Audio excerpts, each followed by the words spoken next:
Hello everybody, and thank you for sharing your time with me. I'm sending this message through various different channels to reach my dear Russian friends and the Russian soldiers serving in Ukraine. I'm speaking to you today because there are things that are going on in the world that are being kept from you, terrible things that you should know about. But before I talk about the harsh realities, let me just tell you about the Russian who became my hero. In 1961, when I was 14 years old, a very good friend of mine invited me to come to Vienna and to watch the World Weightlifting Championships. I was in the audience when Yuri Petrovich Vlasov won the World Championship title, becoming the first human being to lift 200 kilograms over his head. And somehow a friend of mine got me backstage. All of a sudden there was a 14-year-old boy standing in front of the strongest man in the world. I couldn't believe it. He reached out to shake my hand. I still had a boy's hand. He had this powerful man's hand that swallowed mine. But he was kind, and he smiled at me. I will never forget that day. Never.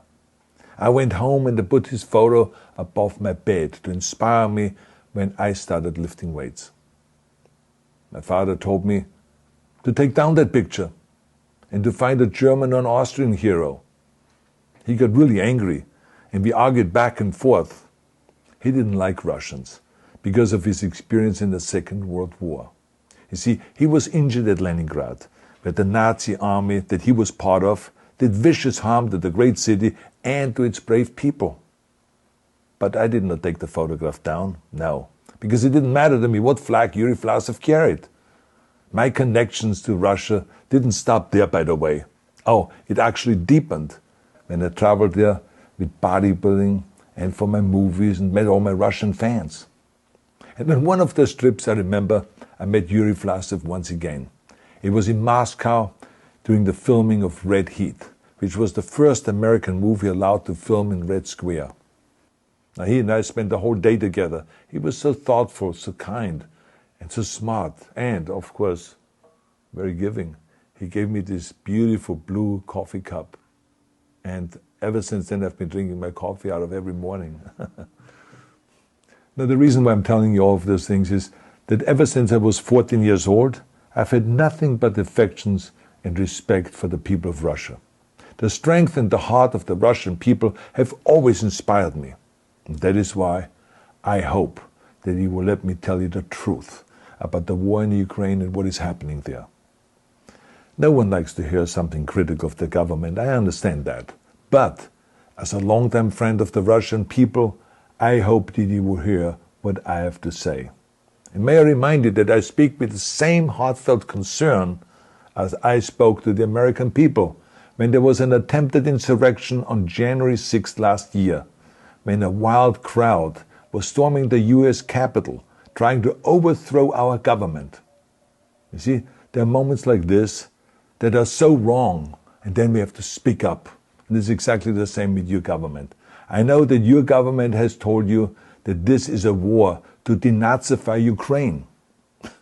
Denazify Ukraine? This is not true. Ukraine is a country with a Jewish president, I might add, whose father's 3 brothers were all murdered by the Nazis. You see, Ukraine did not start this war. Neither did nationalists or Nazis. Those in power in the Kremlin started this war. This is not the Russian people's war. No. As a matter of fact, let me tell you, what you should know is that 141 nations at the UN voted that Russia was the aggressor and called for it to remove its troops immediately. Only 4 countries in the entire world voted with Russia. That is a fact. See, the world has turned against Russia because of its actions in Ukraine. Whole city blocks have been flattened by Russian artillery and bombs, including a children's hospital and a maternity hospital. 3 million Ukrainian refugees, mainly women, children, and elderly, fled their country, and many more are trying to seek to get out. It is a humanitarian crisis. Because of its brutality, Russia is now isolated from the society of nations. You're also not being told the truth about the consequences of this war on Russia itself. I regret to tell you that thousands of Russian soldiers that have been killed. They have been caught between Ukrainians fighting for their homeland and the Russian leadership fighting for conquest. Massive amounts of Russian equipment have been destroyed or abandoned. The destruction that Russian bombs are raining down upon innocent civilians has so outraged the world that the strongest global economic sanctions ever taken have been imposed on your country. Those who don't deserve it on both sides of the war will suffer. The Russian government has lied not only to the citizens, but to its soldiers. Some of the soldiers were told they were going to fight Nazis. Some were told that the Ukrainian people would greet them like heroes, and some were told that they were simply going on exercise. They didn't even know that they were going into war. And some were told that they were there to protect ethnic Russians in Ukraine. None of this is true. The fact is that Russian soldiers have faced fierce resistance from the Ukrainians who want to protect their families and their country. When I see babies being pulled out of ruins, I think that I'm watching a documentary about the horrors of the Second World War, not the news of the day.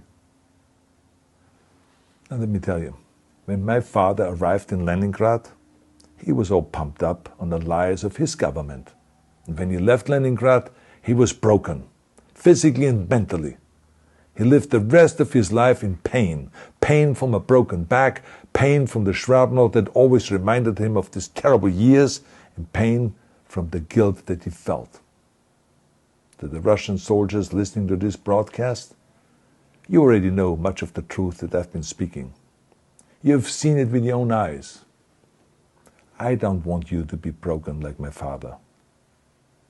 This is not the war to defend Russia that your grandfathers or your great-grandfathers fought. This is an illegal war. Your lives, your limbs, your futures are being sacrificed for a senseless war condemned by the entire world. Now, to those in power in the Kremlin, let me just ask you, why would you sacrifice those young men for your own ambitions? To the soldiers who are listening to this, remember that 11 million Russians have family connections to Ukraine. So every bullet you shoot a brother or a sister. Every bomb or every shell that falls is falling not on an enemy, but on a school, or a hospital, or a home. I know that the Russian people are not aware of such things are happening. So I urge the Russian people and the Russian soldiers in Ukraine to understand the propaganda and the disinformation that you are being told. I ask you to help me spread the truth. Let your fellow Russians know the human catastrophe that is happening in Ukraine. And to President Putin I say, you started this war. You are leading this war. You can stop this war. Now, let me close with a message to all of the Russians who have been protesting on the streets against the invasion of Ukraine. The world has seen your bravery. We know that you have suffered the consequences of your courage. You have been arrested, you have been jailed, and you have been beaten. You are my new heroes. You have the strength of Yuri Petrovich Vlasov. You have the true heart of Russia. My dear Russian friends, may God bless you all.